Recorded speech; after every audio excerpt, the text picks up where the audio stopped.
Muhterem Prezident ve Mehriban Hanım, bir de salamlar size. Allah'ın salamı olsun. Bir de gazilerimize, veteranlarımıza, şehitlerimize.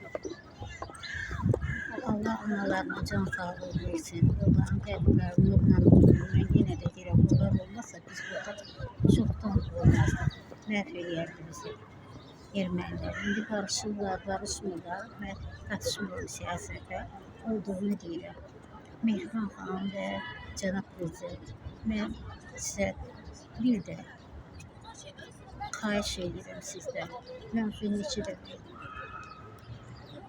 7-8 dəfədir çəkiliş edirəm, özüm qabullarda oluram. Yuxarıdakılar hamısı kömək eləyir. Sahibi xanım çox sağ olsun, Milli Məclisin spikeri, Səbinə xanım, sədri, sonra Zahid Oruç cənabları, ondan başqa da 5 dənə deputat da olmuşlar. Hamısı Zahid Oruç cənabının əvəz eləyənləri idi. Özü də məni çox qəbul elədi, çox yaxşı insandır.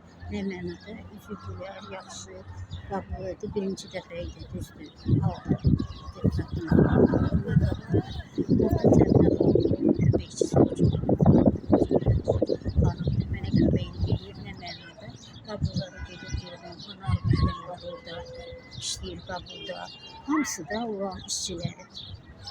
İndi ne demək istəyirəm, o gün mən Mehriban xanımın da qəbulunda oldum. Bir dəfə Mehriban xanımın qəbulunda olanda bir yox, neçə dəfələr getmişəm. Mehriban xanımın qəbulunda olanda oradakı işçilər, mən yalandan nə trolan, nə yaltaqlanan, düzdür, düz deyəcəm, indi pislərdir, pis deyəcəm. Getdim, yaxşı qəbul elədilər. Oradakı işçilərdir, polisdir, hamısı. Çıxdım yuxarı, şikayətimi dedim, sənədlərimi verdim. Ay qurban olum sizə. Bax, baxanlar da baxır, tanıyanlar da, TikTokda oturanlar da, sonra çox sağ olsunlar, YouTube'da oturanlar da hamısı qulaq asır. Yəni, mən atamın rəsəliyini işləyirəm. Mən atamın evini 13-cü bölmədə hamısını bunu Yunus müəllim elədi. Orada Rıza Çaskov gelirdi, pul alırdı. Benim orada işləmirəm. Hüseyin Fətullah Məlik oldu. Bir də Kamran attı. Mənim evimin 17 bini alıb. Sən yaşayırdın Sablatda, sən bilmirdin ki, bu mənim əmlakımdır, bu mənim evimdir.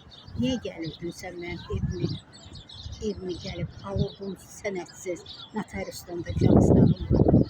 Sonra 4500 dolar Sevdalı Kazımov qardaşı alıb, oranı verib, bunu keçirdi bu adına.